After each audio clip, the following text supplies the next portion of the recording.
There's a fight brewing in Eugene over natural gas. It became the first city in Oregon and about 100th in the nation to ban natural gas hookups to new residential construction. It's meant to cut down on greenhouse gas emissions, but the new policy is now in question after a signature gathering campaign bankrolled by the state's largest natural gas utility. It forced a public vote on the issue, and advocates who worked on getting the ordinance passed say the utility is not playing fair. Environmental reporter Cale Williams went to Eugene and brings us the story. The motion is on the table. All in favor, please raise your hands.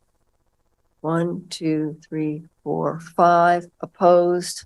1, 2, 3, and that passes. With that vote, on February 6th, Eugene became the first city in Oregon to ban natural gas in new residential construction. That is super important. Aya Cockrum, coalition coordinator with Fossil Free Eugene, one of the groups that had been pushing for the move, was overjoyed. The fossil fuel industry. But the celebration, it didn't last long. We were definitely expecting a fight. We were not expecting this level of a fight. In Eugene, any ordinance passed by the city council can be put to a citywide vote with roughly 6,500 signatures. Within days, a group called Eugene Residents for Energy Choice, they started gathering those signatures, and earlier this month, they turned in more than 12,000, nearly double what they needed. But Cockrum says thinking of this group as anything more than a front for Northwest Natural is a mistake. Records from the Secretary of State show the group is registered to a Portland address, and they were bankrolled almost entirely by Northwest Natural. They are almost solely funded by Northwest Natural. At our last count, I believe Northwest Natural had donated about $1 million to this group. The only other contributions outside of Northwest Natural came in at just $165. But Northwest Natural has not tried to hide its role in this campaign. In a statement, the company said, "We believe Eugene voters should have a say on this decision, which is why Northwest Natural is supporting a signature gathering campaign to get the council's decision to ban gas in new homes on the ballot." The utility raises two primary concerns in its opposition. First, it cites a 2022 poll showing 70% of Eugene voters opposed a ban on gas hookups in all new buildings.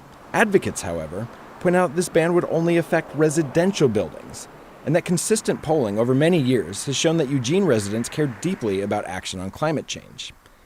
Northwest Natural has also asserted that banning gas hookups would only result in a reduction of emissions of 0.1% between now and 2037, citing a graphic produced by the city. In a letter to state lawmakers, Eugene's own sustainability manager pushed back on Northwest Natural's claims, saying the company is, quote, mischaracterizing the statistic.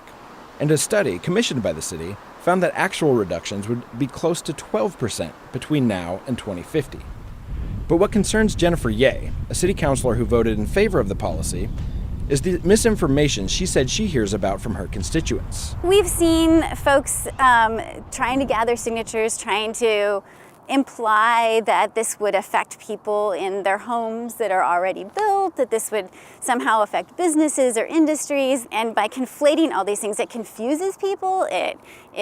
It's kind of building off of people's fears that there might be some sudden change to their lifestyles. Ye was clear about what the ordinance would and would not do. No one's being asked to change what they're doing right now, right? Everything will remain the same. If you're using it to cook your food or heat your home or you have a fireplace, however you're trying to use it, this ordinance changes none of that.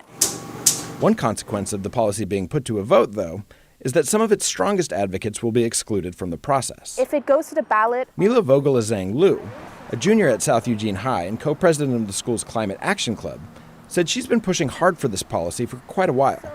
But she's too young to vote. Youth climate activists like myself have been testifying at City Council and working to get the electrification ordinance passed for over 2 years now.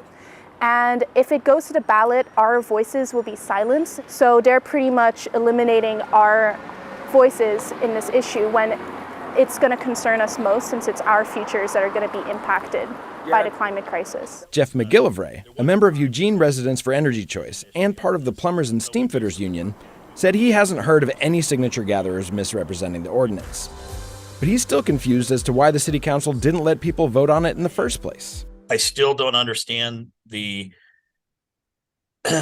maneuvering or the fear of letting the citizens of Eugene speak. I mean, that's democracy in its simplest form. And not letting them speak their voice I think is irresponsible of the council. This is a vital step. Interestingly, Cockrum doesn't see a public vote as a win for democracy. She sees it as an underhanded attempt by a utility trying to keep its customers. They're facing an existential crisis with these ordinances, not only in Eugene, but being a possibility in other cities if we were to win here. Eugene will not be bullied by a fossil fuel company, and that we will just vote this policy back in again. Cale joins me now, and while we're talking about Eugene, I gather this is just the first skirmish of what will be a lot of battles throughout Oregon? Yeah, I think you're right. I mean, there's a similar proposal in Milwaukee, and we know that Northwest Natural has already done some polling there. Ashland, there's rumors there that they're going to also look into banning natural gas in new construction, and Multnomah County is already looking to do the same thing in county-owned buildings. So while this is kind of a narrow, targeted thing in Eugene, it really is part of a bigger war. Yeah, I mean, the folks that are pushing for the ban down there say that, Northwest Natural doesn't want to let this take a foothold in Oregon, and then I think they're probably right. Yeah, that's why they're spending $1 million to try and defeat it. What's up with natural gas? Why does it have a bullseye on it? So there was a report that came out earlier this week from the UN's climate arm that basically said if we want to stay below the thresholds where climate change gets really dangerous, we need to stop expanding fossil fuel infrastructure like yesterday, pretty much. And so one of the city councilwomen that I talked to down there, she made an analogy, and she said when you've got a leaky boat, the first thing you do is you stop the leak, and then you figure out how you're going to bail the boat. So what they're trying to do down there right now is just to stop the expansion, and then from there they can figure out how to decarbonize all these other things like industry and business. And I could hear now Northwest Natural saying, well, you're not just stopping the expansion, you're winning the first battle of the war, and then there'll be a bunch more that you'll win as well. It's interesting to see how this all plays out. Yeah, it's definitely going to be a long road. Yeah, thanks, Cale Williams. Great stuff as always.